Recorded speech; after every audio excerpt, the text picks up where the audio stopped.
Vamos falar um pouco dessa avaliação pré-anestésica. Não é frescura, é uma necessidade do paciente, mas aqui é muito difícil a aderência do tutor. Então, pense em qualquer cirurgia. O que que o tutor quer saber? Isso. Quer saber quanto que vai ficar e quer o melhor resultado.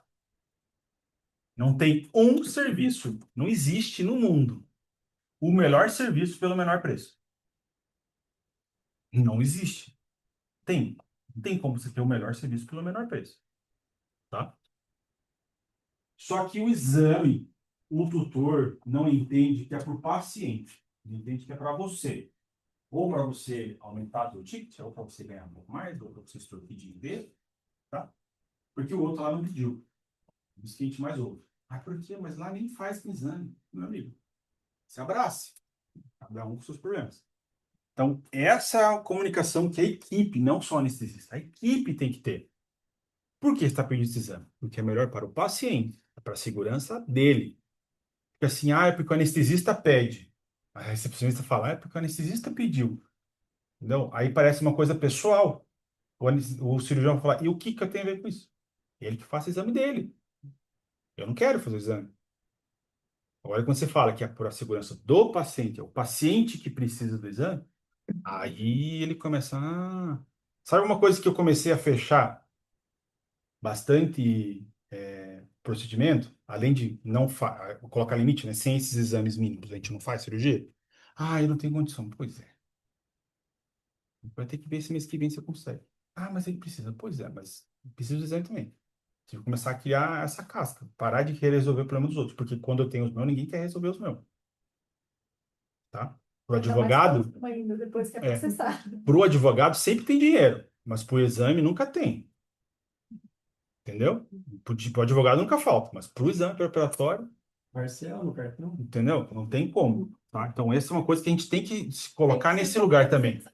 ah, decidiu hoje, eu quero castrar hoje? Preciso castrar hoje. Como assim vai ter que fazer exame? Não preciso castrar hoje? Isso aí. Que coisa, né? É emergência, né? Castrar Pois é. hoje. Tem que castrar hoje, Eu porque vou viajar semana hoje é que meu último dia vem. de férias. É, sempre essa mesma Tem que castrar história. hoje, porque hoje é meu último dia de férias. Pois é. Desceu Ele faz. esses dias lá que tinha um tumor gigantesco. Não, mas eu preciso, eu preciso tirar esse tumor essa semana, que semana que vem eu volto a trabalhar. Não sei como eu tinha esquecido na próxima semana, né? Aham. Aham. Tem cardio, ultra, raio, todos esses. Não, não dá. Então, a gente tem que investigar a condição que o paciente tem e tudo aquilo que ele precisa. Tá?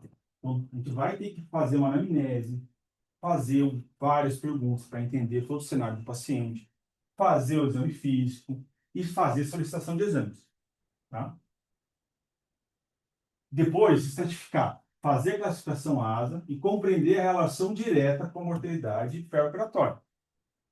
Então, entender que aquele paciente existe um risco. Eu consegui deixar claro esse risco anestésico, colocando no termo se aceita a reanimação ou não. Foi isso que fez que faz a pessoa, na hora que entrega o paciente, como assim reanimação? Falou que existe um risco. Não, mas todo mundo fala que tem risco. Ninguém fala o quanto que tem esse risco. Todo mundo tem a sensação que se falar que esse risco é absurdo, ninguém faz cirurgia, tá? Mas é nesse momento, professor, mas como assim reanimação? Reanimação pode acontecer, a gente fez todos os exames para manter a melhor segurança possível, mas existe um fator imensurável, um risco que todo paciente pode passar por esse risco. Então a gente precisa saber agora, porque quando acontecer, não dá tempo de a gente ligar para você pedindo autorização. Então, se acontecer uma parada cardíaca, a gente precisa previamente, se você libera a gente fazer a reanimação, e com isso virar um custo. Ah, qual o custo? Vai depender o grave, quanto for grave. Às vezes a gente consegue reverter, estabilizar o paciente, mas a maioria dos casos a gente tem que encaminhar para um hospital para ele ficar internado 24 horas. Ou até mais, dependendo do caso. Ah, então existe. Ah, então. Aí a pessoa começa a tirar todas aquelas dúvidas. A pessoa já veio 3 vezes antes da clínica.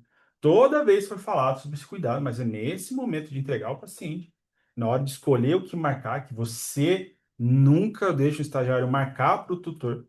É o tutor que tem que se marcar se ele quer reanimação ou não, que depois ele não pode falar que. ninguém explicou, que não foi falado, tá? Agora a gente está mudando o protocolo, ele leva esse papel para casa no dia do exame de sangue, para dizer que não deu tempo de ler. O hospital, maternidade, quando foi fazer uma cirurgia, não deixaram eu ler papel nenhum, só mandaram assinar e vai para a sala. Falei, é isso que eu faço também. Aquele que fizeram comigo, eu falei, pior que eu faço também, assim, assina aqui, não dá. Então vem coletar o exame de sangue, leva o papel de autorização do procedimento para ler em casa. A pessoa não poder dizer que não teve acesso, não pôde ler, foi impedido de ler, tá? Até mesmo tem aquela parte da assinatura, onde a pessoa assina. E você marca, assina aqui, pode assinar aqui. O fato de você marcar um xizinho, um advogado que fez anestesia, ele fez isso, né? A gente acabou fazendo um xizinho para onde ele assinar, ele deu a dica para nós, ó, isso aqui perde processo. E aí a pessoa fala que ele assinou só para onde estava o xizinho, não teve a oportunidade de ler. Ele foi, apressaram ele, ó, só assinar onde está o xizinho. Porque a moça da nota fiscal faz isso, né? Tá aqui, recebeu aqui, só assinar onde está o xizinho. E a gente acaba pegando esse hábito por uma autorização, e aí ele vai dizer que não teve a oportunidade de ler. Tanto que tem um xizinho de uma cor diferente do que ele assinou. Então, na hora do processo, lá na frente do juiz, isso aqui perde o processo. Tá? Então, tudo tem que cuidar. Não pode fazer xizinho mais indicando onde ele deve assinar. Tá? E faz todo sentido. E proteger. Desenvolver protocolos racionais de jejum, prescrição de exames e estabilização pré-indução. Tá? Tem que ter todo o passo a passo o protocolo. Qual que é a vantagem de você ter um protocolo? Tá? Porque você garante que com todos foi feito da mesma forma. Estou sendo processado por um procedimento há 10 anos atrás, que eu vou lembrar perfeitamente quem que estava, como que foi feito. Não, mas se eu tenho um protocolo estabelecido, ó, todo o procedimento era seguido esse passo. Era protocolar. Se não seguisse esse passo, não ia para a minha cirúrgica. Já quebra-se essa, na frente do juiz, isso já é quebrado. Isso é um protocolo, se tem documentado, tem testemunhas que passaram por aí nos últimos 10 anos que confirmam que sempre foi protocolar aquilo, isso não se gera mais dúvida sobre esse fato. Porque, às vezes, o responsável se sente prejudicado, infeliz, não está contente com o desfecho, tem alguma queixa, ele tem todo o direito de processar. Judicialmente, ele tem todo o direito de processar, tá? Mas ele está processando por um pontinho que está aqui. Só que todo o procedimento vai ser revisado. Tudo vai ser revisado. E aí, todas as outras falhas que tem no processo vão sendo somados ao processo, à condição. Então, às vezes, um xizinho aqui não tem nada a ver, a pessoa está aqui, mas na hora que entra um perito e passa um pente fino em todos os processos, ele vai pontuando, ó, ele errou nisso, nisso, nisso, nisso, nisso. Então, não foi só imprudência, foi imperícia e assumiu o risco, porque todos os outros pontos daqui ele também não fez, tá? Então, por isso que precisa ser protocolar, tá?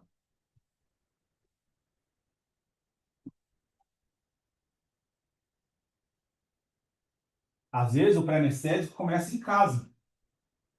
Vai começar em casa, no planejamento de jejum, que horas, qual é a hora planejada do procedimento. Então, quantas horas tem que ser o jejum? A gente não pode fazer jejum muito prolongado e também não pode fazer jejum muito curto, tá?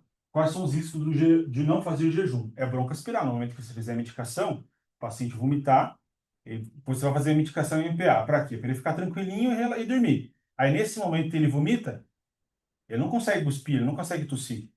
Aí ele vai broncoaspirar aquele conteúdo. E se você fizer um jejum prolongado demais, exagerar no jejum, vai ter o risco, tanto no trans como no pós-operatório, de hipoglicemia. Aí não tem reserva de glicose, tal, 12, 24 horas sem comer. Durante todo o procedimento, ele vai consumir muito glicose e vai ter uma hipoglicemia. Tá? E hipotermia é relacionada também a essa hipoglicemia. Tá? E tem alguns animais que o jejum prolongado acumula suco gástrico e aí ele vomita só suco gástrico. E aí dá uma queimadura na frente, na boca do esôfago, em cima, que dá estenose do esôfago. Faz essa queimadura e aí gera uma cicatriz que fica rígido. O esôfago fica rígido. E aí ele vai ter dificuldade para comer. Estenose de esôfago. Acontece muito comum em gatos e braquicefálicos. Tá? e faz o jejum prolongado demais. O ácido gástrico deles é muito, pH muito baixo e aí gera essa queimadura esofágica, tá? Então, por isso que tem papelzinho, marca qualquer hora do procedimento, marca no papelzinho quantas horas de jejum, entrega para o tutor, preenche na ficha que foi explicado todos os protocolos de jejum, tá? Na hora que o paciente chega para o dia da cirurgia, pergunta-se qual foi a última hora que ele comeu. Não pergunta assim, fez jejum? Fiz. Pergunta qual foi a última hora que ele comeu. Porque a gente pede jejum aqui, normalmente pede jejum para tirar a comida meia-noite. À meia-noite tira a comida. Aí o tutor fala assim, a última hora que eu dou a refeição para ele é às 5 da tarde. Eu dei a comida para ele e 5 da tarde eu tirei a comida dele. Então, em vez de fazer jejum de 8 horas, eu jejum quase 12 horas. Às vezes o paciente dá entrada de manhã, mas a cirurgia vai ser de tarde, então deu mais de 12 horas de jejum. Tem que perguntar qual foi a última hora que ele comeu. Porque essa é uma pergunta que pega a pessoa de surpresa. Ela tem que pegar na memória. Última hora que comeu. Ah, peraí. Entendeu? Não fica que ela fez, jejum fez. Jejum fez, garantido. Tá? Então é uma pergunta que faz a pessoa buscar a verdade absoluta. Ela não tem a resposta pronta. Tá? E aí marca na ficha de entrada a última hora que comeu. Pra gente planejar se precisa mesmo de glicose, se não vai fazer, porque vai manejar o paciente. Tá? Avaliação, triagem, então a gente pesa. O paciente veio ontem para fazer o exame, para fazer a coleta de sangue e deu entrada na cirurgia hoje. Pesa-se ele hoje, porque ele vai ser anestesiado hoje. Foi anestesiado ontem, ele vai ser anestesiado hoje. Tá? E faz novo exame físico no paciente. Já teve caso do paciente vir para a coleta de sangue, tudo bem, mas no dia do procedimento ele estava desidratado. Porque ontem ele estava 100%. Não, ontem ele podia dar 3% desidratado. A desidratação é perceptível a partir de 5% de desidratação. Aí ele estava um pouco desidratado, aí foi feito o jejum para o procedimento, agora ele está desidratado. Tanto que jejum hídrico, basicamente, precisa de 2 horas de jejum hídrico. Então, praticamente, eu peço para tirar só a comida meia-noite. Pode deixar água. Ele chega aqui até o transporte, para até chegar aqui, até dar a entrada, arrumar o centro cirúrgico, operar, já deu o jejum hídrico nele. Mais ou menos isso. Tá bom? Aqui, no momento do centro cirúrgico, a gente vai fazer a medicação pré-anestésica, a indução e monitorar o paciente. No pós, a gente vai cuidar da recuperação e o controle de dor. Tá? E aí, os cuidados em casa que a gente vai terceirizar com o tutor. E sempre ter um meio de comunicação para o tutor poder nos procurar a qualquer condição. Então, aqui na nossa rotina, a gente sempre explica que a gente não funciona 24 horas, a gente trabalha de segunda a sexta, por isso que a gente não opera na sexta, a gente só opera até a quinta, porque a maioria dos problemas acontece nas primeiras 24 horas, então não posso operar na sexta e no sábado acontecer alguma coisa, ele tem que procurar outro lugar. A gente opera na quinta para ter a sexta-feira aqui pleno. Às vezes a gente opera na quinta e não estou na sexta. Eu levo o celular para casa. Qualquer mensagem do tutor, eu dou orientação para ele por questão de mensagem. Tem toda essa relação também que tem que ter um canal de comunicação. Teve casos de, vamos operar, na sexta-feira a gente está aqui, mas ainda é sexta e sábado, precisa de cuidado, precisa de um acompanhamento, eu já deixar o telefone no lugar para ele procurar e que já sabe o que vai acontecer. Tá? E o tutor tem que saber disso. Tem que saber que você não está atendendo. Não é porque você operou ele que você virou escravo dele. Agora, 24 horas, o horário que ele ligar, ele quiser falar com você, você tem que estar pronto para atender ele. Tem que gerar isso no termo, no nosso termo de autorização, tem o nosso horário de funcionamento, como são as regras. Tá? Então, tem todas as etapas, a gente tem protocolos para todas elas. Passo a passo, tudo que a gente faz, como que a gente vai fazer cada uma delas. Tá bom? A anamnese, a gente vai entender o histórico do paciente, a gente vai fazer essa inspeção. Na condição cardiovascular, tem intolerância a exercício? Tosse. Qual que é o histórico de tosse? É rotineira, tosse muito, tosse pouco. Já teve episódio de síncope, já teve desmaio, já teve uma condição assim, já levou ele no veterinário por alguma outra doença, ele já precisou de algum suporte, tratamento, internamento, medicação, exames. Problema respiratório, aparece dificuldade respiratória, respira muito tempo com a boca aberta, sem necessidade de atividade física, sem história de atividade física, teve engasgo frequente, apresenta um som, um ruído, estridor, quando respira, condição neurológica, teve histórico de convulsão, já tomou medicação para convulsão, teve alterações repetidas de comportamento, agressividade aleatória, do nada mudar o humor, teve condição, tem histórico de vômito crônico, tem poliúria e polidipsia, faz muito xixi, bebe muita água, uso de fitoterápicos ou outras terapias alternativas, faz uso de uma medicação contínua, tem algum histórico, alguma receita, alguma prescrição, foi no veterinário por algum outro motivo, tá com as vacinas em dia, quando foi a última vez que foi dada vacina para ele, tá? Nos últimos 30 dias tomou alguma medicação, tem um histórico de alergia, tem alguma coisa que sabe que ele é alérgico, tá? Tudo isso tem que fazer na anamnese. Outras coisas que a gente pergunta que nossa rotina na anamnese é obrigatório responder. Status reprodutivo. Teve, quando foi o último cio, né? O fato do cio estar muito próximo do procedimento nas fêmeas aumenta a questão de sensibilidade da dor, elas ficam mais sensíveis na dor quando estão no cio. Tem maior possibilidade de sangramento nessa fase que está no cio. Precisa saber esse histórico também, tá? Se é castrado, se não é castrado, se pode ter a possibilidade de estar grávido ou não, tá? Se tem acesso ao macho, se pode, como coisa assim. Mesmo com todas as perguntas, às vezes a gente abre paciente com um petinho lá dentro, tá? O doutor fala pra gente, mas afirma uma coisa sem ter a certeza absoluta, tá? Também tem que gerar esse ambiente não de investigativo, né? Jogar uma luz na cara, fala a verdade pra mim, me conta pra mim tudo. Aí ele fica, se ele sentir que está sendo julgado por aquela condição, ele vai mentir, tá? Ah, tá? Tem que perguntar mais de uma maneira. O que ele come? Ração. O que ele gosta de comer? Pavê. Pô, ele gosta de comer pavê? Sério, ele vai na padaria e compra pavê? Não, a mulher que dá, né? Mas a primeira pergunta que você faz é ração, come ração. Mas o que ele gosta de comer? Ele gosta mesmo? É pavê. Entendeu? Então ele não come só ração, né? Não, às vezes ele come pavê, né? Falei, é claro, ele gosta, né? Como que você sabe que ele gosta de pavê? Ele pediu para comer? Não, você deu e ele gostou. Então, ele não come essa ração.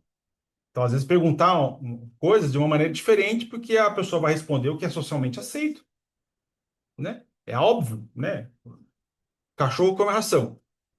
Vaca come grama. Alguns falam leite.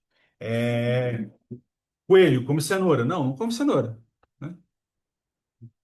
Mas entra nessa condição. É a resposta socialmente aceita. E a pessoa faz, bate pronto, tá? Entra nisso também. É a arte da anamnese, né?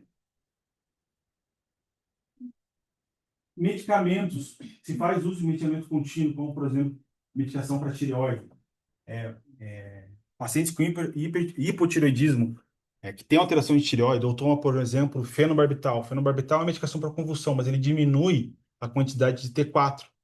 Então, ele gera um hipotireoidismo farmacogênico. É um efeito colateral do fenobarbital. Além de diminuir a eficiência do fígado. O paciente que toma Gardenal, além de ter um fígado mais baqueado, o risco de uma doença hepática associada com o uso contínuo de fenobarbital, ele tem diminuição de hormônios de tireoide.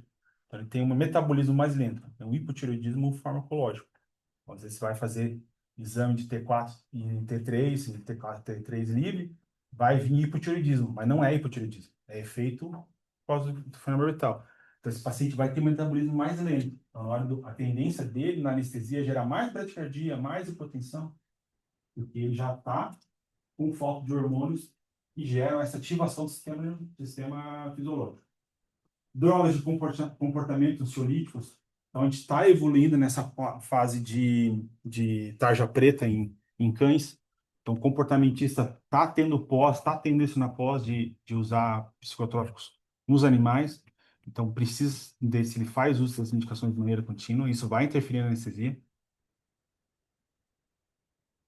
Cada vez ficando perto da nossa cama. Ele vai assumindo o nosso plano psicológico também. Medicações para o coração, isso interfere também, como principal o Piombendam. O Piombendam é uma medicação que o cardiologista utiliza para melhorar a contratilidade cardíaca, tá? Então, isso aumenta o requerimento anestésico, mas deixa o coração muito suscetível aos anestésicos também, tá?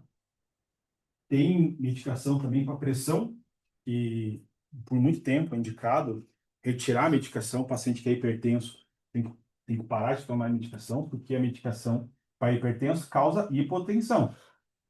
Só que essa recomendação surgiu de um trabalho em que deu medicações para controle de pressão e anestesiou eles. E no outro grupo não usou essa medicação para controlar a pressão, com inibidor de ECA.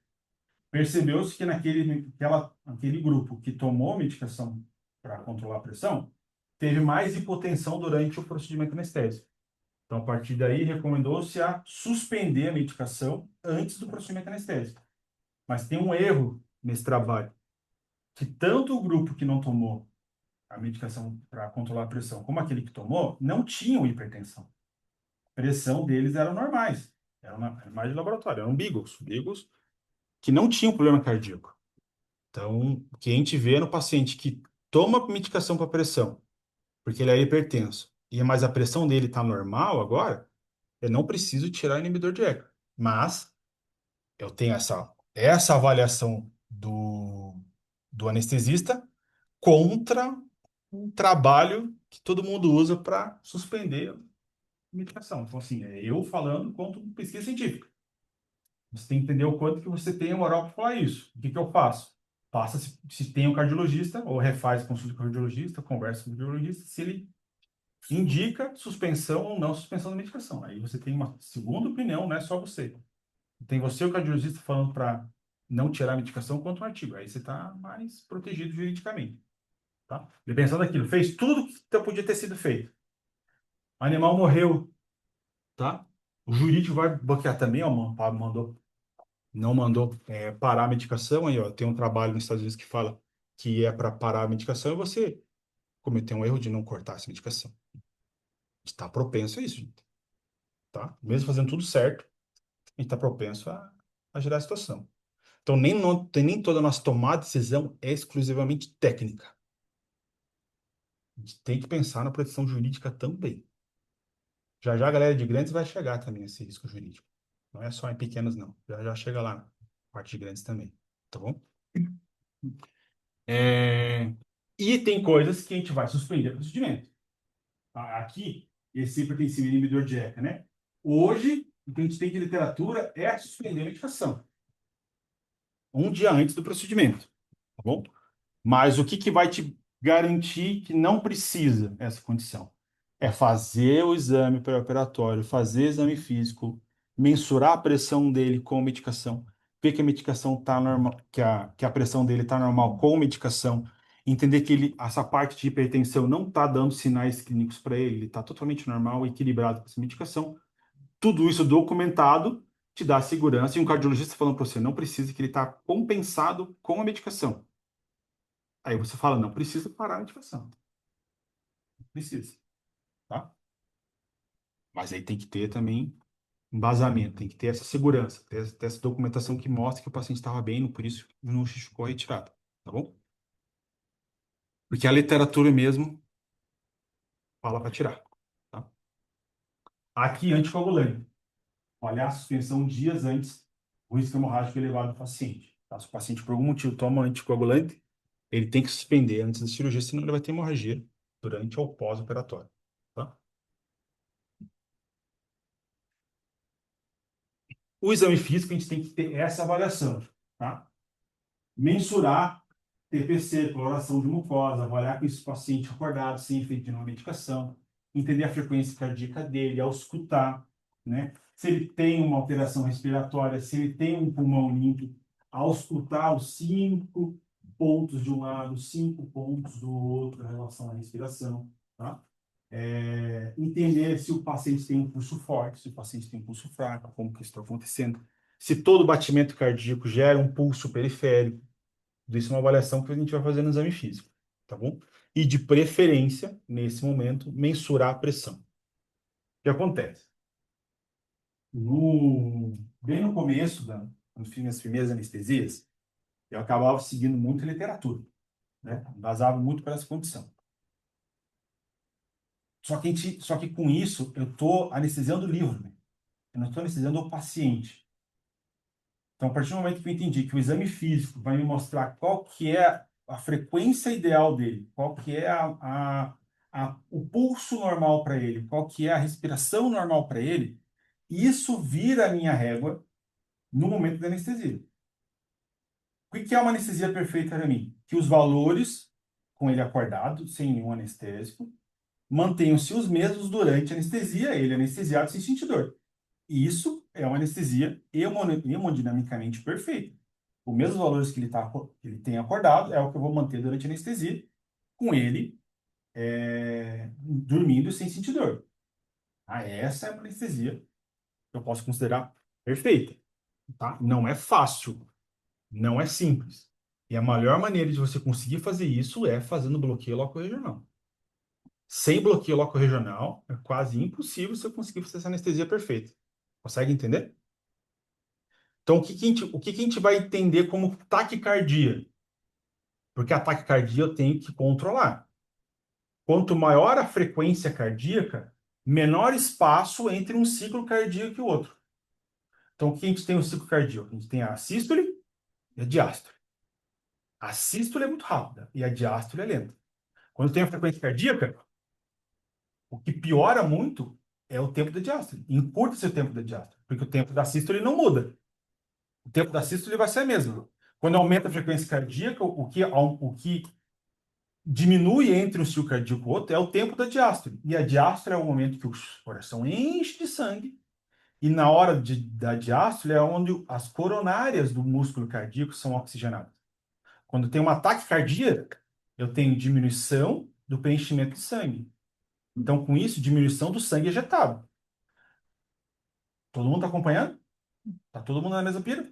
Então, na diástole, enche o balde e depois esvazia o balde. Se eu tenho uma frequência muito rápida, o balde não enche.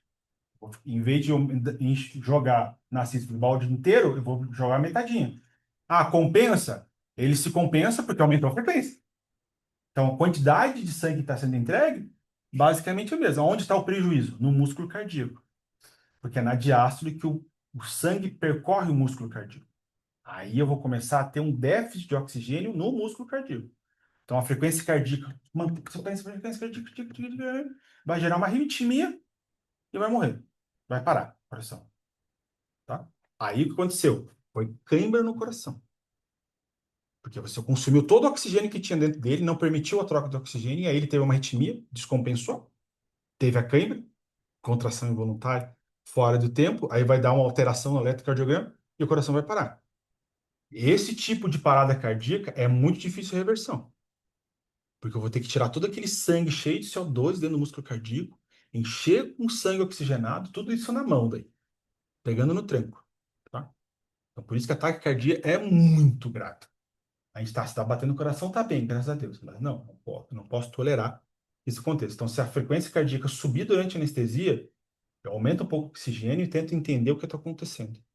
Por que está aumentando isso? É dor? O que está acontecendo? Tá? Está acordando? Isso que eu tenho que entender. Eu não posso tolerar um ataque cardíaco, uma frequência cardíaca alta por muito tempo. Tá? Se a frequência dele lá, acordado na mesa, olhando para mim, interagindo comigo, era 100 batimentos por minuto, durante a anestesia eu vou tolerar até 120, 20% a mais.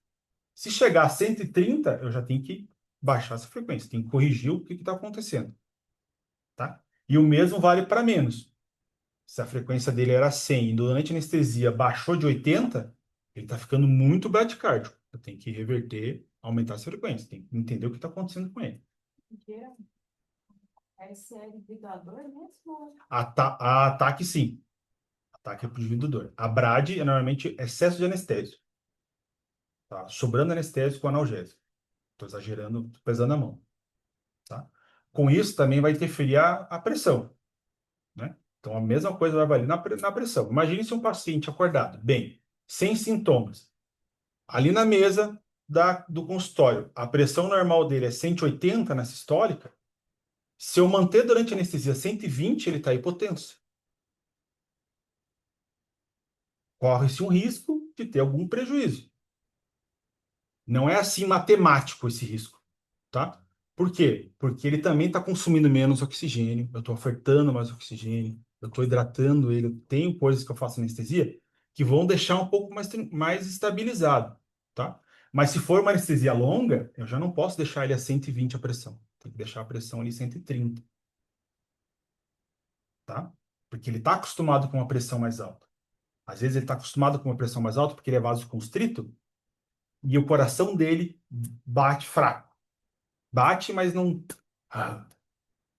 Então, se eu tenho que controlar um pouquinho essa pressão. Por isso que medir a pressão no exame pré é tão importante para eu saber qual que é o padrão normal dele, tá? Às vezes vai estar 160, 140 no consultório. Essa pressão eu considero ansiedade mesmo, porque ele está ali em cima, tá? Agora, se é 200, 180, aí já é uma hipertensão, que não é só porque ele está num ambiente estranho. Ele já pode ter um fator de patologia ali envolvida, tá bom?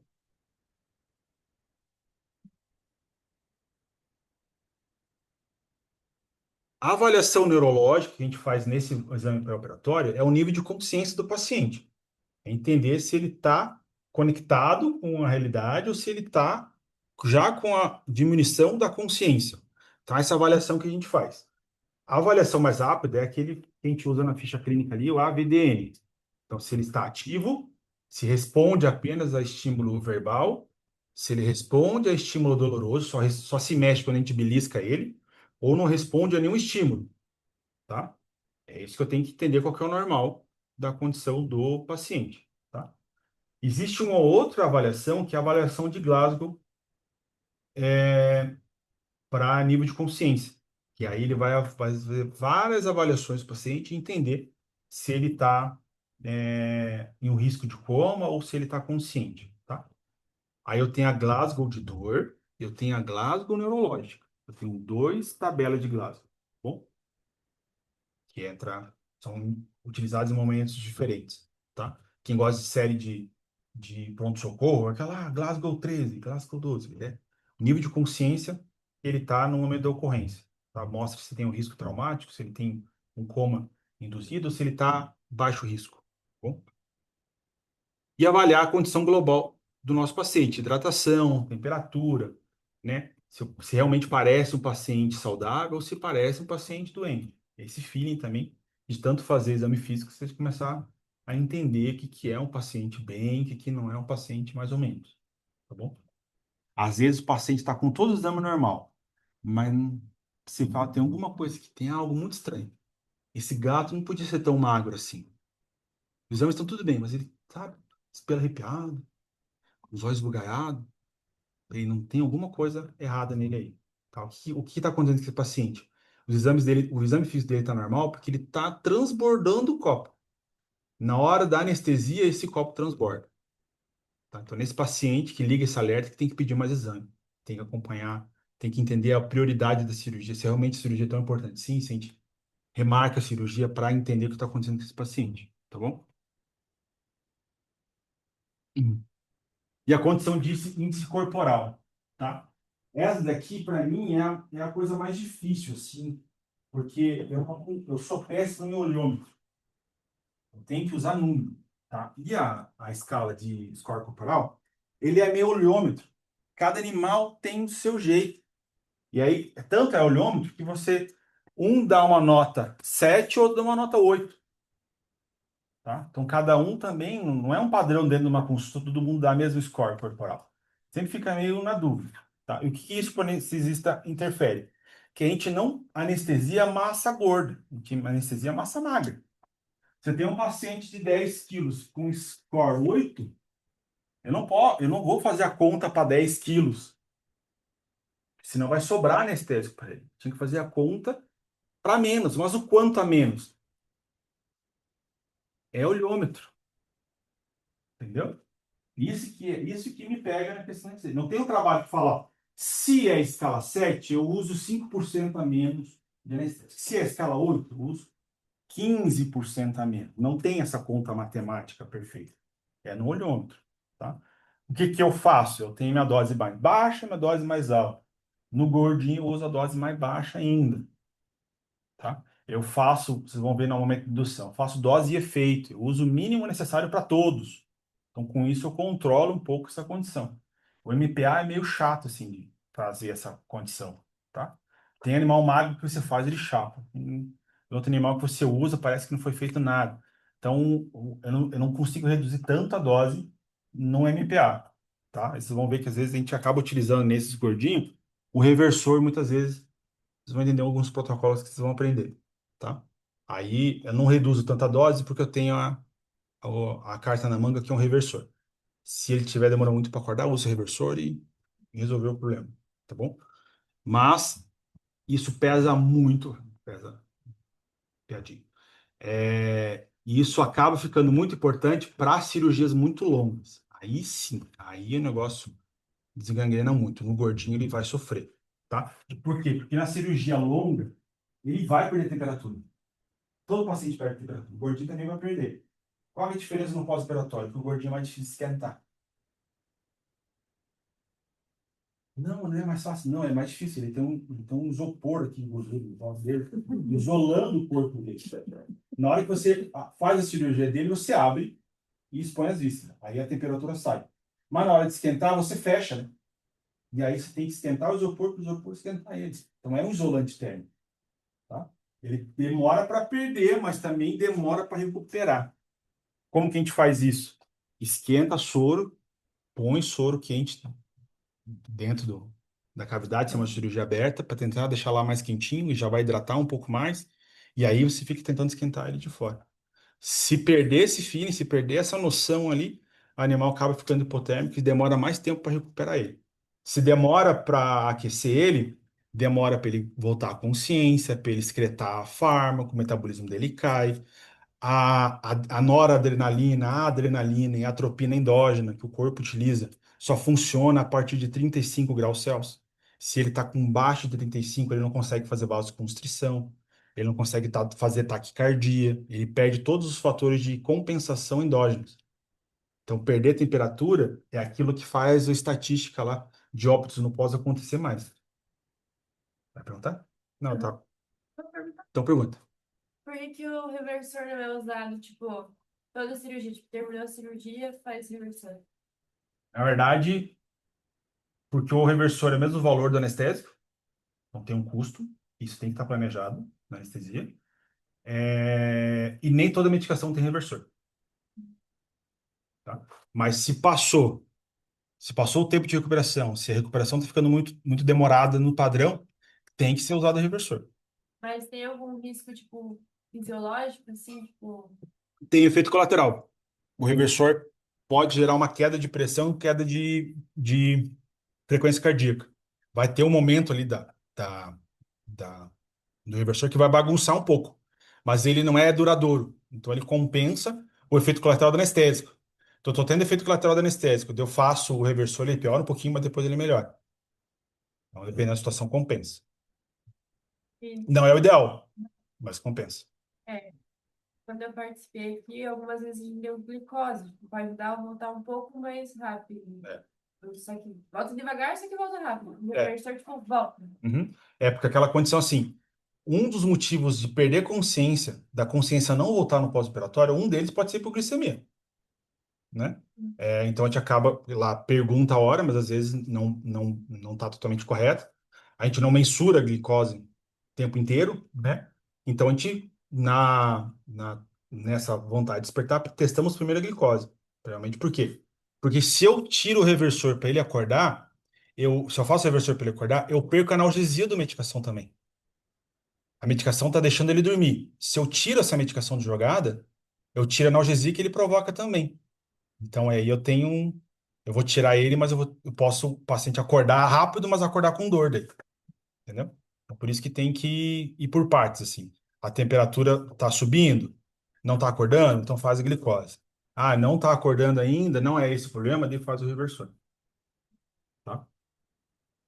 Mas tudo está naquele feeling de monitorar e ver o que está passando do normal e o que não está, tá bom?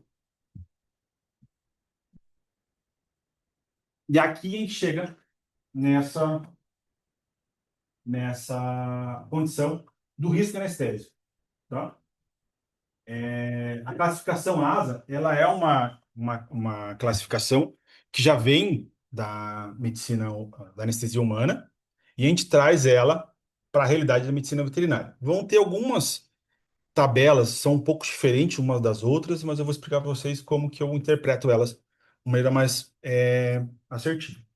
Também não tem um fator assim, é também meio olhômetro isso daqui.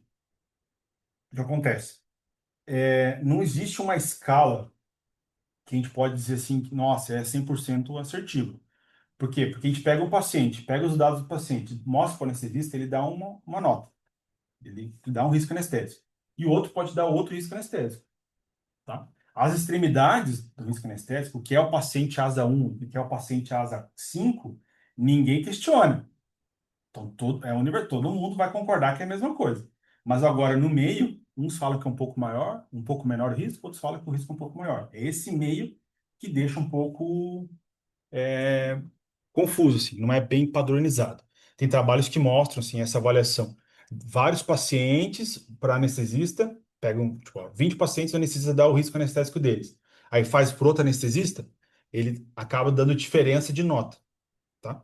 As extremidades, todo mundo, é padrão, todo mundo acerta. Os do meio que uns dão uma nota, outros dão outra, tá? E aqui se torna que essa asa um asa 2 asa 3 asa 4 asa 5 e o asa E, que é a emergência, tá? Aqui está como número, mas é padrão número, números romanos, tá? O que é o paciente asa 1? É o paciente saudável adulto. Esse é o paciente que a gente considera asa 1, tá? Aqui, essa referência, muitos artigos trazem, mostrando qual que é a técnica que ele vai ser passada, mas isso não é padrão, tá? Hoje a gente acaba fazendo castração em paciente asa 3. Por quê? Porque está velho e a pessoa decidiu agora de velho fazer castração.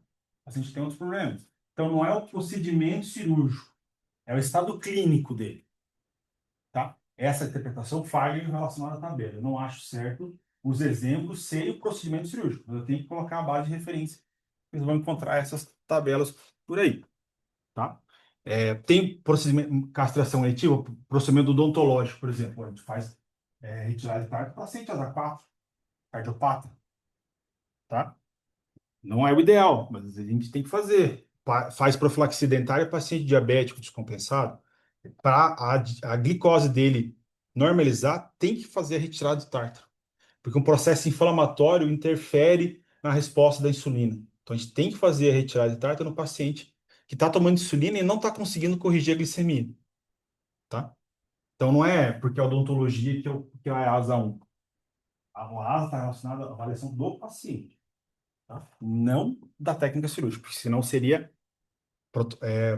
risco cirúrgico, não risco anestésico, entendeu? É isso que essas tabelas mostram que eu não concordo. É uma avaliação que pode gerar um equívoco, tá bom? E aí pode ser por isso também que no meio a galera meio que confunde e meio que dá essas condições erradas, tá bom? O que é o paciente 2? É um paciente saudável, mas com algum agravo. Ele é saudável, mas ele é obeso. O obeso tem uma condição de risco maior, uma dificuldade respiratória um pouco maior, ele vai ter uma dificuldade do diafragma de estender um pouco melhor, né? Amarrar o tênis, tá? Parece que vai ter um AVC da tontura. Imagine numa anestesia, se amarrar o tênis, né? Já dá teto preto, tá? Os animais muito filhotes, muito novos, os animais velhos, vão ter braquicefálicos, vão ter esse agravo. Ele é saudável, mas o Spitz, poxa, o Spitz eu já colocaria as dois. O Spitz já veio meio errado de fábrica, assim. Não bate muito bem, já é uma coisa assim, tá? Se esfregar o fármaco, pegar o frasco do remédio e passar nele, já cai. E na hora de acordar, ele tá uma máquina. Tá? Não é meio esquisito mesmo, tá? Então gera essa condição. Tá? O paciente asa 3 é um paciente que tem alterações de exame, tem alterações físicas, tá? Mas é compensada. Então, por exemplo, assim, é um paciente cardiopata que toma remédio e está tudo bem. E o cardiologista libera para o procedimento, né? Ele pode passar o procedimento. Tá tudo bem. Ou fala assim, ó, hoje ele não pode anestesiar, essa semana não. Então ele tem que tomar remédio por mais 7 dias, mais 30 dias, daí e para o procedimento. Então ele seria um asa 4, que é um paciente com uma doença grave descompensado. tá? Então ele tem lá doença cardíaca, doença renal, mas ele ainda está alterado, está descompensado. Então seria o paciente que faz o exame com o cardiologista e fala, ele não está bem hoje, vai ter que tomar uma semana de medicação. Aí o que deve ser feito? Repetir o exame, que é difícil a gente fazer. Confesso para vocês que isso é o difícil. Então fez o exame hoje, vai começar a tomar a medicação hoje. O cardiologista fala, daqui a 7 dias está liberado para anestesia, para cirurgia. O que tem que ser feito? Tem que se repetir o cardiograma. E é difícil fazer isso. Não só, aqui na nossa realidade, não só o custo, questão de logística, tá? E aí, se a gente operar no dia 8 que ele está tomando a medicação, aí ele deixa de ser um asa 4 e vira um asa 3. Agora ele está doença cardíaca compensado, tá? Isso que a gente vai avaliar. O paciente asa 5 é um paciente que está descompensado e eu preciso operar ele para a situação reverter. Esse é um paciente que está moribundo, a gente fala, tá? Sobre isso. Se ele não entrar na cirurgia, realmente a situação dele vai piorar muito, tá? E o sufixo E é aquele de emergência absoluta mesmo. Tem que fazer logo, não dá tempo de fazer um exame, tem que entrar no centro cirúrgico, vai tirar o baço dele que está com hemorragia interna, tem que entrar de qualquer jeito, tá? Vai por tudo ou nada. Bom? Paciente com pedra na vesícula. Tá com todos os exames de fígado dele alterado. Tá? Que asa que ele vai ter? Qual vai ser o asa dele? Eu tenho que tirar a vesícula dele para começar a melhorar o fígado. Paciente 4. Paciente com câncer maligno. Não necessariamente. A maioria deles vai ser um 4. Qual que vai ser um câncer? Qual vai ser um câncer maligno e vai dar o 5 no baço, por exemplo? Qualquer momento tem risco de sangramento. Já vi casos de tem que operar porque ele tem um tumor no baço. Na hora que abriram hemorragia interna. Tipo assim, se demora meia hora para fazer a cirurgia, o negócio estava feio, tá?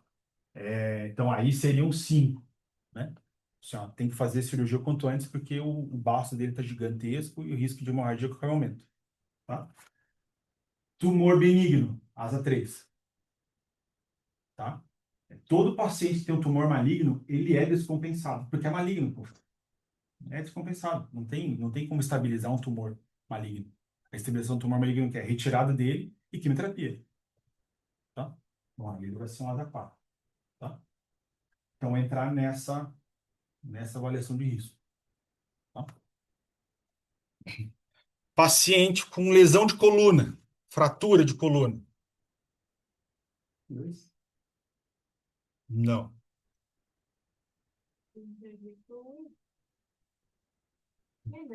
Então, não é. E não vai ser. O ES, no atropelamento, ele rompeu o baço ou rompeu a bexiga. Aí ele vai para o E, porque ele tem que estabilizar essa condição. Então, nessa primeira cirurgia, nem vai ser mexido na coluna dele. Vamos lá que fique. Se o objetivo da cirurgia de coluna for voltar a andar, aí é um paciente asa 4. Se o objetivo de cirurgia da coluna não é andar, não é o tecido nervoso, é só alinhar a vértebra, para não ficar, né, aquele osso cortando, mas não se tem expectativa de que ele vai voltar a andar, aí o paciente asa 3. Então, o asa está relacionado ao risco do objetivo, entendeu?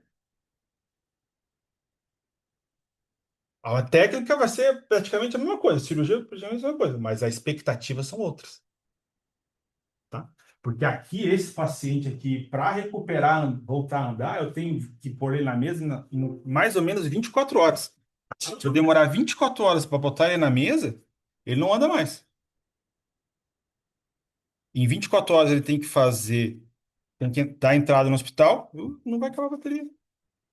Ele tem que fazer a tomografia e entrar na mesa.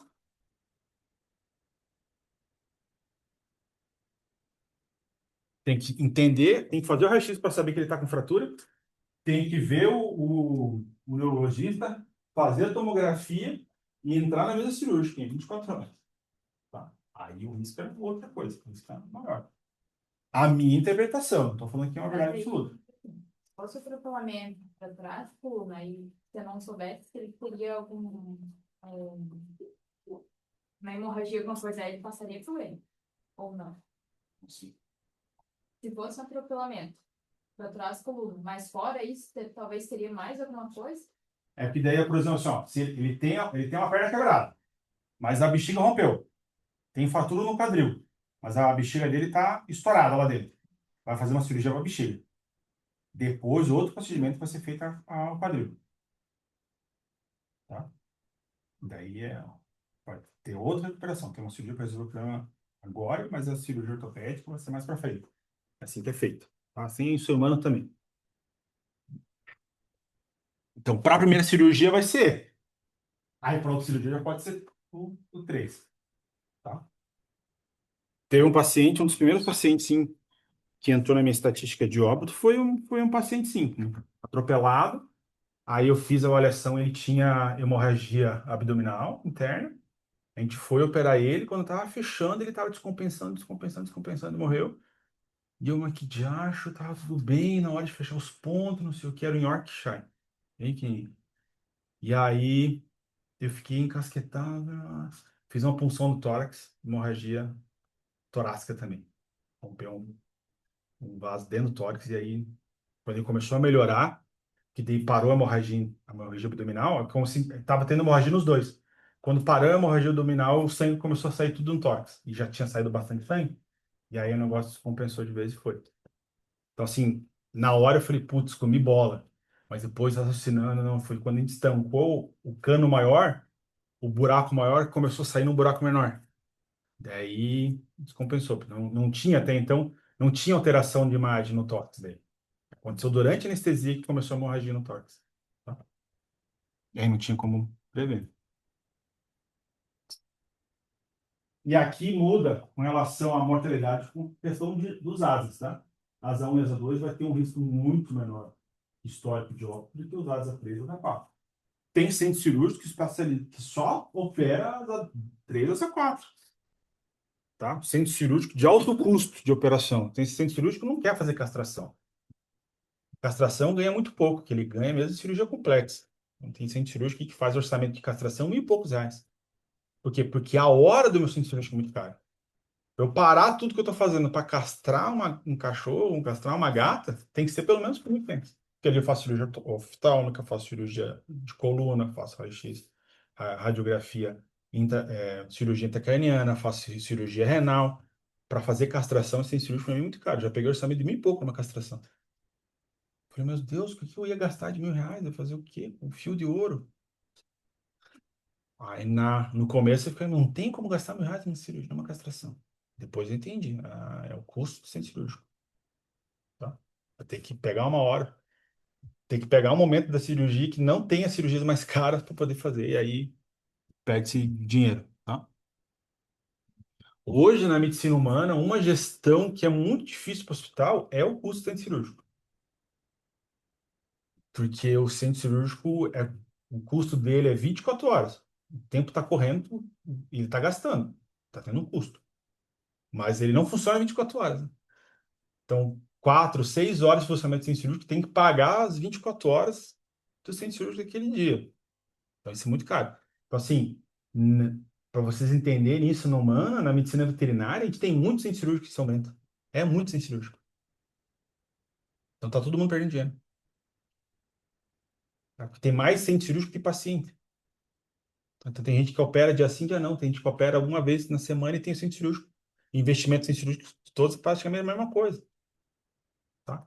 Então, isso para entender. Eu fui num congresso uma vez, a crise da ressonância magnética no Rio de Janeiro. E o cara tava falando assim que não tinha nenhuma máquina de ressonância magnética no Rio de Janeiro lucrando. Porque o primeiro investiu milhões para ter a sala, estrutura e equipamento. E aí começou a fazer um monte de exame. E aí quanto que é cada exame? 1.500, 1.800. Aí outro cara que também tinha 1 milhão lá guardado na conta falou assim, pô, tem um cara ganhando com ressonância, eu vou fazer também. Aí montou a ressonância. Aí começou, se ele faz por 1.500, eu vou fazer por 1.100. Aí começou a fazer por 1.100. Aí o outro falou, pô, 1.500 ninguém tá vindo aqui, tá fazendo orçamento com ele, vou fazer por 1.100. Aí os dois começaram a lutar por preço menor. Daí o outro cara abriu um outro e começou a cobrar 900. Aí quando viu, estavam 4 ressonância magnética no Rio de Janeiro e ninguém lucrando, porque tava todo mundo competindo. O valor que estavam cobrando, tinha mais ressonância magnética do que paciente. Então, cada um pagar as contas dele, estava fazendo por quinhentão. Aí ninguém estava lucrando.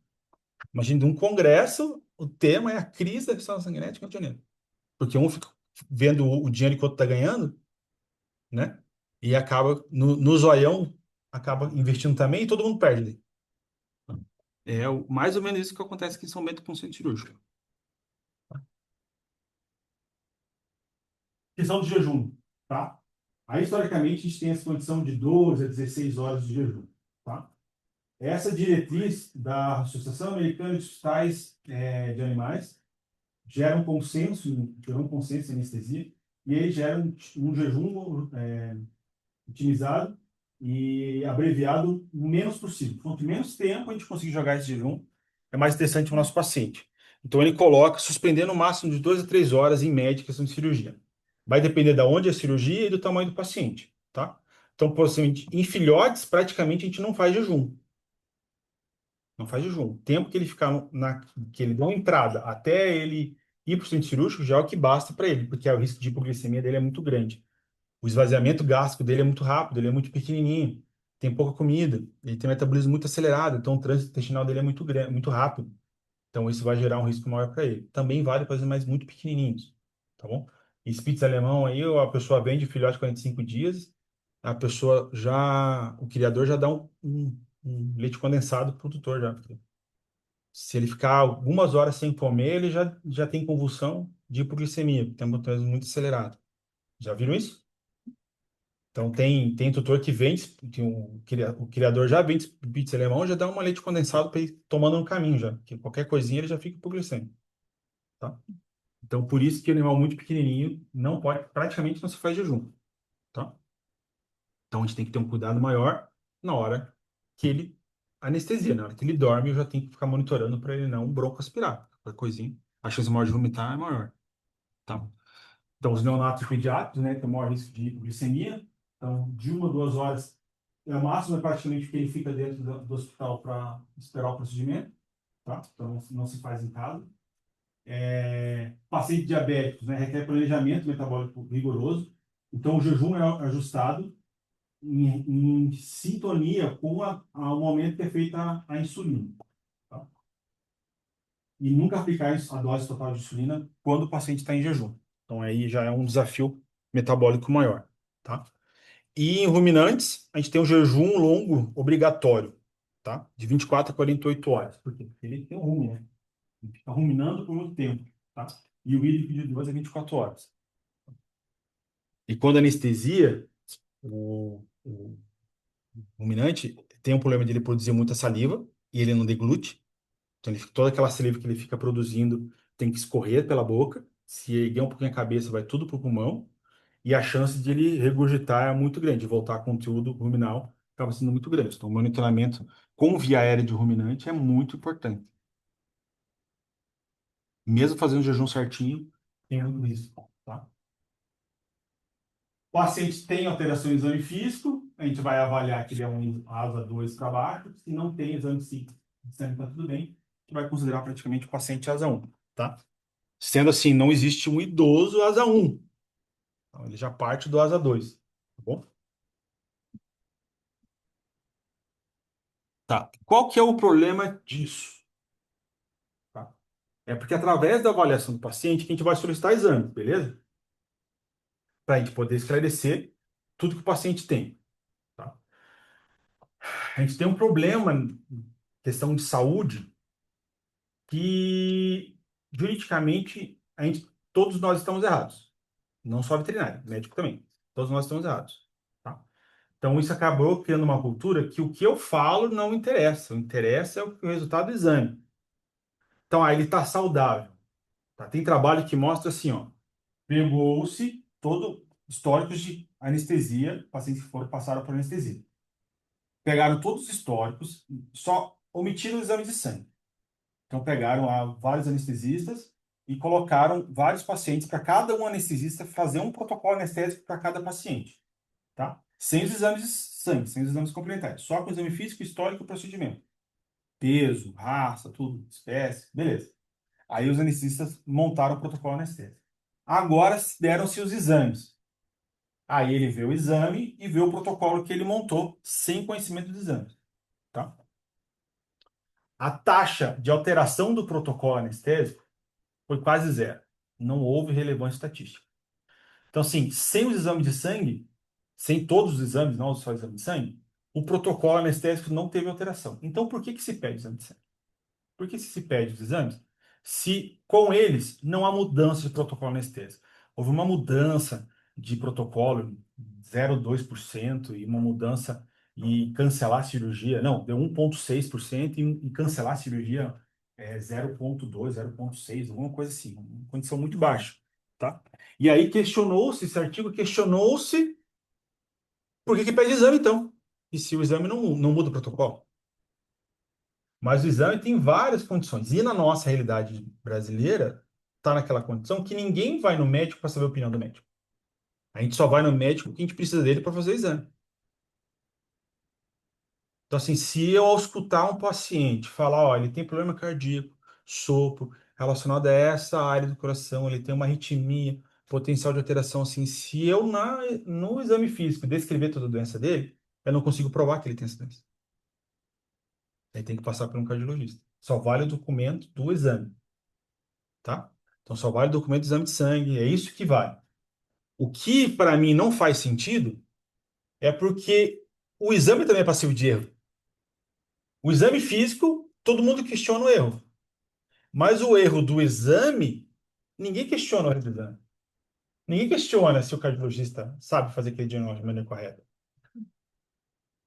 Alguém aí já viu um ultrassom e duvidou do exame do ultrassonografista? Raríssimos. Só que isso é chato pra caramba.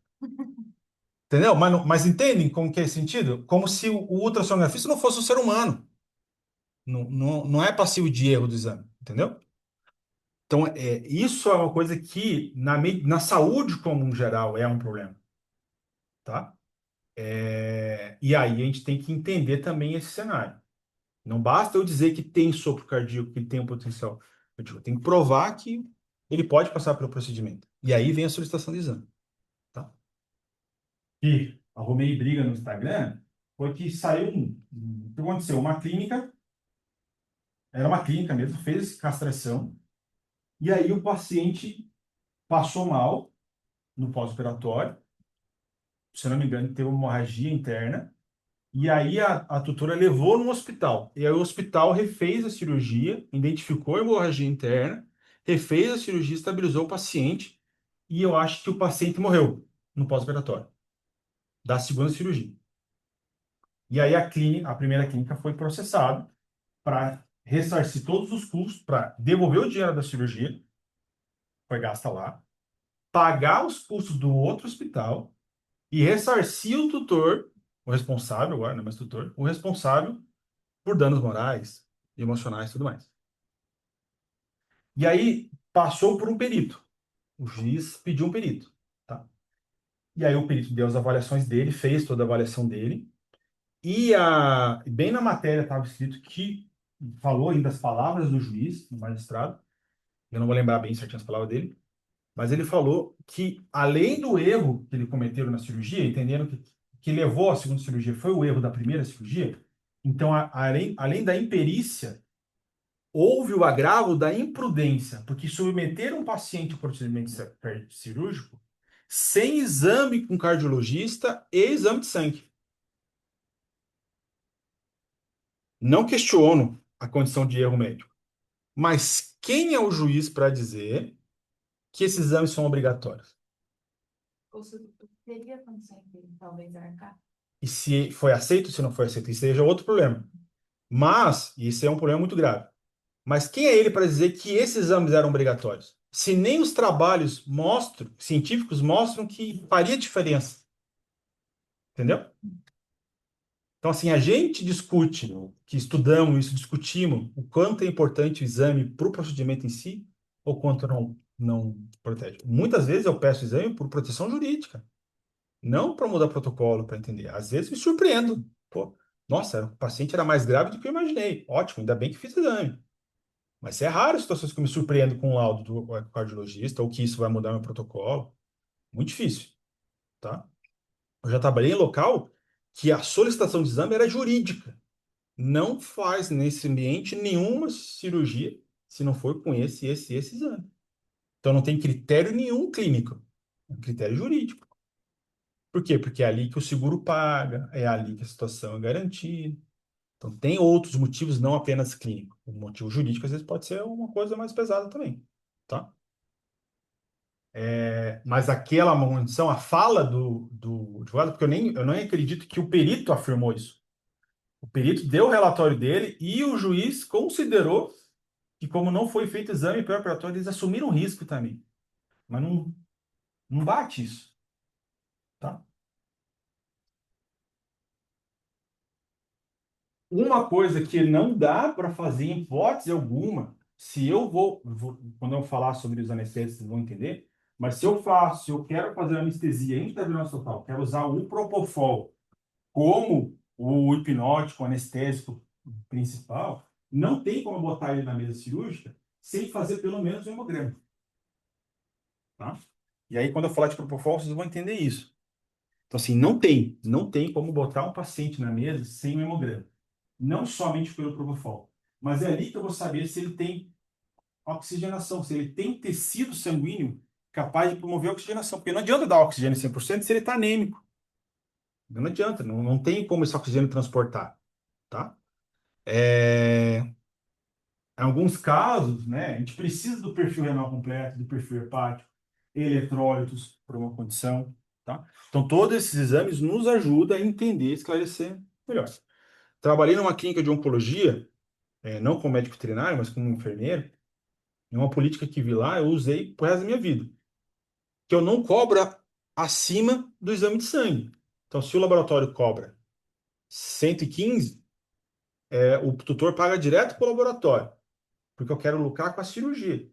Se eu ficar onerando os exames, onerando isso, onerando aquilo, é mais impeditivo para a cirurgia acontecer. O meu lucro maior está na cirurgia.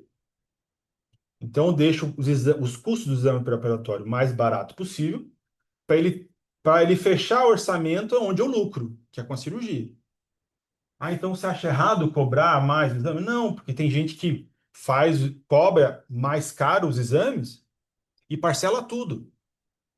Então, o laboratório, todo mundo com esse formato, você vai no laboratório, vai fazer um cadastro com o médico veterinário, e aí você vai começar a mandar exame de sangue. Eles vão fazer um boleto para você no mês que vem. Todos os exames que eu fiz num mês, eles vão me cobrar no outro mês, mais ou menos perto do quinto dia útil. Aí eles vão fazer um boleto para eu pagar até o dia 5 do outro mês, tá? Então, nessa situação, é como se eu já tivesse pago para o laboratório e vou receber do tutor. E o tutor parcela no crédito para mim, eu acabo parcelando no crédito para ele, eu só recebo depois de 15 dias no cartão. Depende muito como que é a condição da maquininha. Mas entende que ele pegou um dinheiro emprestado meu? O tutor pegou um dinheiro emprestado meu? Porque eu vou pagar para o laboratório, mas eu vou receber depois. Aí eu tenho que ter um juros em cima, eu tenho que colocar em cima. Tem que ser Mas maior que poupança. tem lugar que já, tipo, acerta antes, sabe? Os Uhum. exames, no caso, né? Não paga diretamente o laboratório, mas paga o local, É, tipo, os exames antes, daí o resto ele parcela, né? aí vai na política do que você vai fazer teu fluxo de Eu acho caixa. que é mais esperto, né? É, eu já mando direto Também. para já mostrar uma boa fé e aí torço um pouquinho no na Mas daí, cirurgia. no caso, daí não cobra nada em cima do exame. Não, Daí a mão de obra não fica, tipo, eu falo que eu não estou cobrando, mas está em cima do preço da ah, cirurgia. sim, daí sim. Entendeu? Eu falo que eu não estou cobrando, mas eu cobro mais ou menos 20% a 30% a mais que o mercado na minha cirurgia. Sim. Entendeu? Acaba saindo elas por elas. Aí eu fico de bom moço. Nossa, ele tá fazendo barato. Bonzinho. Eu fico de bonzinho, mas eu tô. A faquinha deu uma voltinha na faquinha na hora do preço da cirurgia. Tá Entendeu? certo. É que daí os exames preparatórios é o primeiro medo que a pessoa tem. Poxa, ficou barato. Aí a cirurgia parece barata. Sabe? A gente cai nessa armadilha em todos os lugares que a gente compra. Tá? Então você vê lá Nossa, tá R$ 100 o produto e R$ 20 a entrega. Meu Deus, R$ 20 a entrega, tá maluco. Aí você vai lá no vídeo dos 10, a entrega é de graça. Ah, eu vou pedir aqui, mas ele tá cobrando 120 a pizza, entendeu? Se é R$ 100 a pizza e 20 a entrega, pelo amor de Deus, tá maluco. Muito caro. Muito caro, não vou pedir. Mas tá 120 a pizza e entrega grátis? Opa, vou, essa pizza tá barata. Entendeu? Aí a gente cai nessa sensação. Então eu faço a mesma coisa, só que com o exame de sangue. Entendeu? Tem lugar que fala assim, o produto é de graça se você pagar o frete de 120. Não faz sentido, né? Aí a pessoa fala, nossa, o produto é de graça, eu só vou pagar o frete, entendeu? Mas tá, o preço do frete é mais caro que qualquer outro lugar. É a mesma coisa, tá? O monitoramento, aquela diretriz que a gente chama guideline de anestesia americana, ele separa o que é monitoramento, é, o que é o monitoramento básico e o monitoramento avançado. Mas para uma anestesia, por exame preparatório, o eletrocardiograma ele se torna um exame fundamental, diferente do ecocardiograma. O eletro ele vai ver condução elétrica e ritmo cardíaco. Então, dependendo, por exemplo, se eu tenho uma onda P muito elevada, esse paciente tem um excesso de potássio, muito comum em gato obstruído. A cirurgia do obstruído do gato é uma cirurgia de urgência, tem que fazer rápido. Mas se eu puder parar, fazer um eletro, eu já consigo fazer essa avaliação se a onda T está muito acelerada, se ele tem uma arritmia cardíaca. Porque o potássio aumenta no sangue porque ele está obstruído, ele vai ter uma arritmia cardíaca que durante a anestesia eu não vou conseguir reverter. Tá? Então tem alterações que o eletrocardiograma é um exame que eu não consigo substituir. Se eu gosto de usar dexmedetomidina, a medicação causa arritmia cardíaca. Então, se eu fizer essa medicação no paciente que já tem arritmia cardíaca, aí no momento de cirurgia vai dar um problema, tá? Então, difícil, muito difícil assumir esse risco de não entrar na cirurgia sem um elétrico, tá? Hoje, eu já tive por um tempo um aparelhinho de eletrocardiograma que é R$ 100 o equipamento. Você paga por mês R$ 100 por ele e cobra os laudos. Assim, nossa, se eu cobrar o laudo, se fizer 4 laudos por R$ 50, você paga 100 pelo equipamento e fica com R$ 100 no bolso. Tá? Então você fica nessa condição. Claro que tem um laudo, tem um custo do laudo, mas estou dando um exemplo assim, que você não precisa comprar um equipamento. Você pode fazer um comodato, você paga por mês R$ 100 e vai lucrando. Tá? E aí você pode colocar esse exame embutido no teu valor. O eletrocardiograma está incluso. Entendeu? E volta mais uma faquinha. Pessoal, eu estou pagando um pouco mais, mas eu estou tendo mais coisas que no outro. Né? A pressão arterial. Tá? É uma avaliação que eu preciso saber como está antes da cirurgia. É chato, é cansativo ficar medindo a pressão. Tá? Mas ele é uma condição que o tutor já vê, opa, nunca vi medir pressão em cachorro. A gente ouve que, nossa, Zinéia tem pressão, o cachorro tem pressão. Nunca vi medindo pressão do cachorro. Gente, eu já ouvi assim, nossa, nunca ninguém mediu a temperatura do meu cachorro. Temperatura, tá? O exame de imagem, o raio-x, a gente às vezes pede raio-x para a anestesia. Por quê? Para ver a viabilidade do pulmão. Se o pulmão está, se anatomicamente o pulmão não tem alterações, ele pode ser oxigenado, tá? Então, um paciente com tumores é muito importante fazer o raio-x pré-operatório. Porque pode ter metástase pulmonar. E aí, adianta eu tirar aquele nódulo, se eu já tenho múltiplos nódulos no pulmão? O quanto que aquele nódulo ali vai dar de benefício e longevidade para ele se ele já está tomado pelo tumor? Se na hora de anestesiar eu não vou conseguir oxigenar ele porque o pulmão está cheio de tumor. Então, isso também ele é um exame necessário também para prognóstico, para realmente ver a importância de passar por um procedimento. Tá? E não dá para subestimar o tamanho do tumor, não. Eu vou começar a colocar com um protocolo todo tumor fazer raio-x mesmo, não tem como, tá? E o ultrassom abdominal é muito importante também, aqui a hérnia está com uma hérnia diafragmática para raio-x, mas entender bem o que é aquela condição. Já teve suspeita de hérnia e que era um feto na hérnia. Ah, eu vou fazer cirurgia de hérnia. Ah, não precisa fazer ultrassom, é só uma hérnia. A gente abre, é um útero gestacional dentro da hérnia. Embolado no baço. Tive que tirar o baço, o útero e corrigir a hérnia na cirurgia. Olha o planejamento cirúrgico. Não fui pego de surpresa porque a gente fez ultrassom, tá? Tem toda essa condição. Beleza? Então, não dá para achar que é. Você tem que provar. Então, assim, as minhas condutas de solicitação de exame são assim, para eu nunca passar vergonha na frente do juiz. Tá? Tem como. Justifique que a gente não fazer exame, a gente justifica na nossa cabeça. Agora, fala alto na frente do juiz, vê se você não vai passar vergonha com essa justificativa. Entendeu? Ah, é porque o tutor não tinha dinheiro. Aí o tutor vai falar para você assim: se eu soubesse que era tão importante, eu tinha feito. Tem um termo que ficou muito famoso do tutor se responsabilizar em não fazer exame. Não, eu não quero fazer exame. Então assina um terminho aqui, aí né, o problema é teu, né? E aí começou a fazer esses termos e a galera ficar, então beleza, vamos começar a fazer sem exame. Eu não preciso mais fazer exame, ele assina esse termo, beleza. Aí começou a ir processo e o advogado do veterinário, ele assinou o termo aqui, ó, estamos tranquilos, seguraço, não tem problema nenhum. Aí o juiz olha assim, mas a responsabilidade do exame, solicitação do exame é você. O tutor não fez faculdade, ele não sabe o que significa, o que que é, para que serve esse exame. Se você solicitou o exame, você falou que era importante, aí você no momento fala que é importante de outra hora, você aceita sem esse exame, você assumiu o risco. A culpa é tua, tá? Então tem coisa que a gente tem que ser, ó, não tem como. Ou faz exame ou não faz. Ou não faz cirurgia. Ah, mas eu não posso. Ah, mas se não vai fazer cirurgia, eu vou chegar em casa e vou dar meu jeito. Aí a lei e sanção tá por isso. Se alguém vê você matando teu cachorro em casa, inafiançável, 20 anos de prisão, e o problema é teu, tá? A gente tem que ter esse coração frio para dizer os não, porque na hora que dá merda, a gente vai estar sozinho, não vai ter ninguém do nosso lado, tá? E o advogado não é teu amigo, tá? Ele tá lá porque você tá pagando para ele, tá bom? E aqui os alertas, as coisas que a gente barra o procedimento, tá? O famoso bloco da anestesista, tá?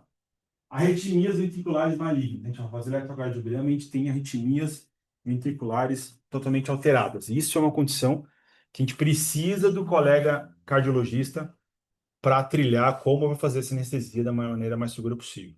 Tá? O quanto é importante essa anestesia, tratar previamente, corrigir essa arritmia para entrar no centro cirúrgico. Tá? Desidratação severa e hipovolemia.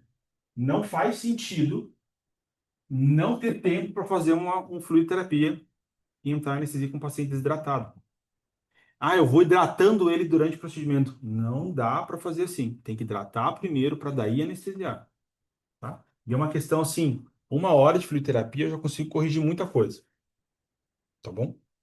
Hipoglicemia, eu vou ter um risco crítico na falha metabólica, tem uma condição muito grave nessa hipoglicemia tão baixa, tá?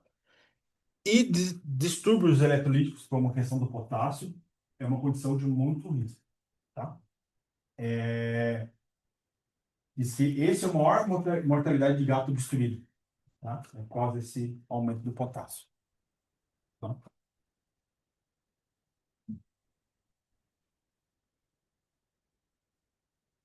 A condição de restauração, por exemplo, do volume. Faça polioterapia, corrija a condição do paciente, corrija a condição das alterações que a gente viu no exame, correção do potássio. Faça uma pré-oxigenação com ele. Então, ele acordadinho, faça oxigênio.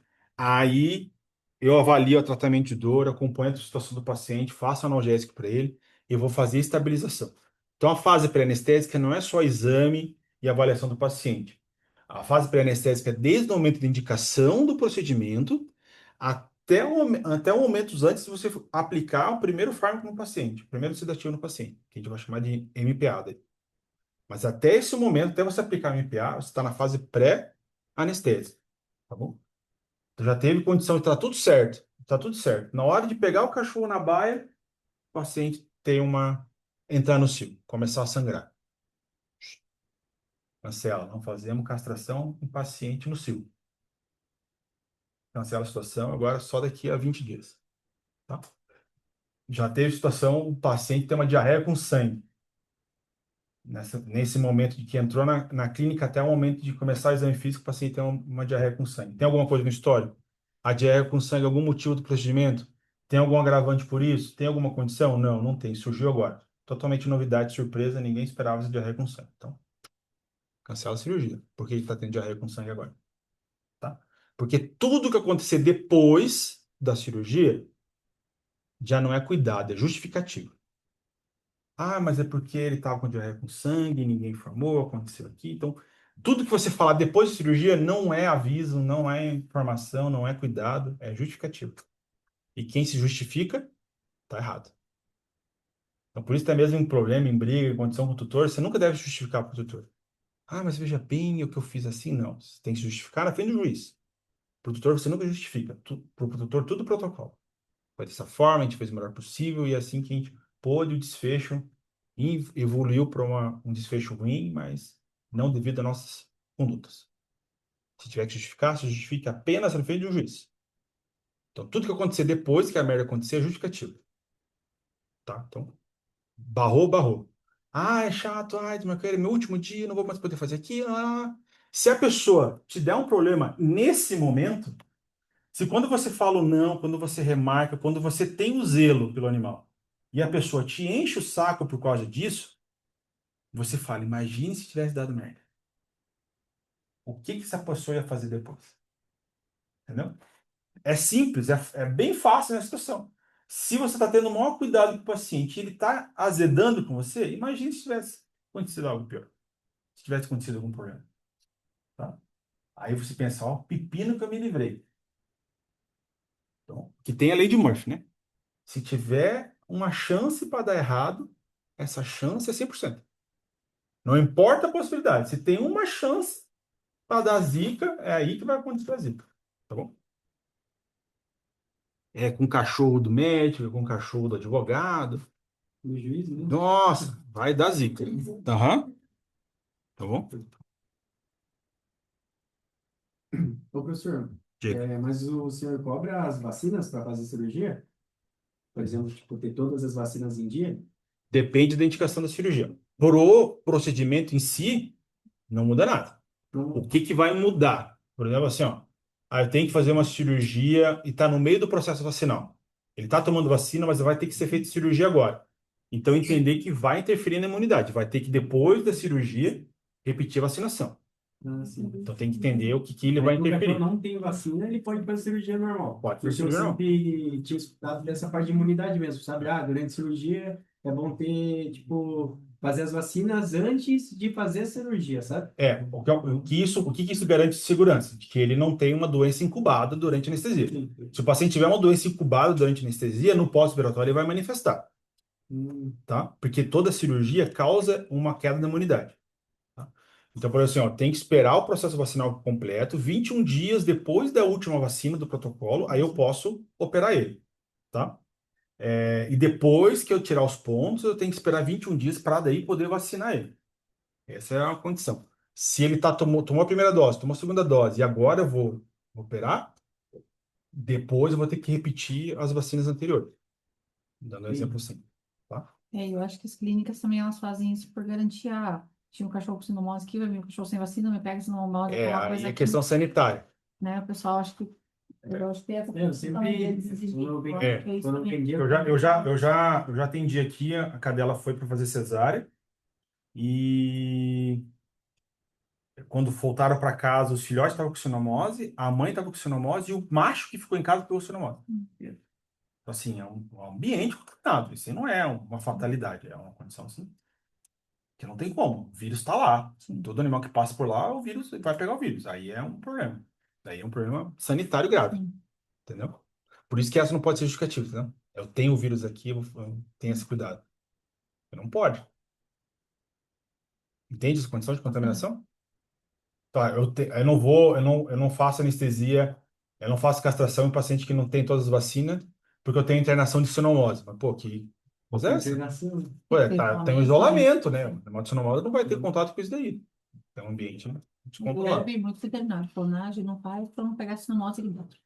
Então, Mas também porque sabe que pra- vai ter sinomose lá Sim. dentro, né? vai ganhar o dinheiro da vacina também, né? Também. Mas não é essa Sim, necessidade. entendi. Vão até quando? Até às 10? É, Era até às 9, tava lá? Ah, eu tinha lido das 9, mas Sério mesmo? Pô, das 7 às 9, tá de sacanagem. Não, então tá bom. Não, mas que paramos aqui, né? Paramos bem no final do slide. Vai dar tempo, vai dar tempo. Pode. Do ponto de vista, hoje em dia, vale a pena mudar o centro cirúrgico? Mil vezes. Mil vezes. Por causa que assim, ó, eu tenho o fato de eu, por exemplo, ó, eu não consigo abrir um centro cirúrgico. Eu tenho que abrir uma clínica. Então eu tenho que ter um ambiente, eu tenho que ter recepção, eu tenho que ter consultório, eu tenho que ter o banheiro, eu tenho que ter estrutura mínima, é uma clínica, né? Hoje, até para ter um laboratório, eu tenho que montar uma clínica. Então, quem quer laboratório, pega, abre uma portinha, uma clínica já, e já tem toda a estrutura. Se eu quero ter um laboratório, eu tenho que montar uma clínica, tá? Então, o mínimo para qualquer coisa é ter uma clínica. Tem que ter um internamento, tem que ter isso, tem que ter aquilo. Se tem treinamento, tem que ter plantonista. Entendeu? Tem que ter essa condição. Ser veterinário? O veterinário tá comendo, tá tanta compensando coisa sem empreender. difícil. Bom, no Brasil, nenhum empresário vale a pena, né? É, Mas não tá verdade. valendo ser empresário, entendeu? Então, assim, faço atendimento a domicílio, faço nos pacientes assim, faço protocolo vacinal e tenho os pacientes para castrar, melhor alugar centro cirúrgico. Pô, aluguei centro cirúrgico esse dia com caixa de cirurgia. Só que material descartável, seringa, agulha, fármaco, campo, luva, tudo eu, pijama, tudo eu, um avental estéreo, tudo eu que levei. Mas a caixa de cirúrgica mais o centro cirúrgico deu R$ 150 Nossa Nossa. Senhora. para a hora, alugado. Vamos pra Esse, essas coisas aí é o centro cirúrgico que faz, não. Mas eu entrego do jeito que eu entrego do jeito que eu peguei, só com lixo o sangue na lixeira. Pô. E com oxigênio, tá? Oxigênio junto aí. Então fica aí, a galera tá cobrando 150, 180 a hora. Pô, tá maluco. De hoje, para montar um centro cirúrgico, custaria o quê? Básico. Porque tem que montar a clínica, né? Então vai uns 200 mil. O mínimo possível. E fluxo de caixa. E aí tem que ter a movimentação do centro cirúrgico teu, né? Aí qual que é o problema? De você montar o teu centro cirúrgico, que quando não tá tendo cirurgia, você tá perdendo dinheiro. Hã? Dá para alugar, mas você entende como entra nessa demanda? Deixa eu mostrar. Vai ter mais centro cirúrgico do que gente fazendo cirurgia, igual você falou. Não vale a pena. Aí também depende da... Aí também, para fazer uma castração, cobra mais ou menos, cobra de 600 a 900 reais. E depende do veterinário que você bota lá no teu centro cirúrgico, se fazer caca lá, as pessoas vão Então, entender como a tua clínica que É. fez, né? Tem mais isso. tem aí. toda essa relação de confiança, tem que ter também. Então, vale muito a pena. Para quem já tem um cliente, tem estrutura, faz o consultório com banho e tosa, vale mais a pena, e alugar sem cirúrgico dos outros. Tá? Mas aí tem que criar confiança, tem que começar a criar nome, e aí gerar a situação, vale muito mais a pena, com certeza. Tanto que agora a gente tem odontologista volante, tem oncologista volante, tem ortopedista, anestesista. Tem tudo. Então eu tenho um centro cirúrgico, eu terceirizo todos os profissionais e cobro acima, tem todo um monte de jeito. Assim, o mais caro de tudo é abrir a clínica, né? Abrir o centro cirúrgico. Esse é o mais caro de tudo. Com o risco de perder dinheiro. Agora, se você aluga o centro cirúrgico, bota novo, foi, valeu, terminou, foi. Você não tem risco nenhum com isso, só tem um. Tá? Vale muito bem mais a pena.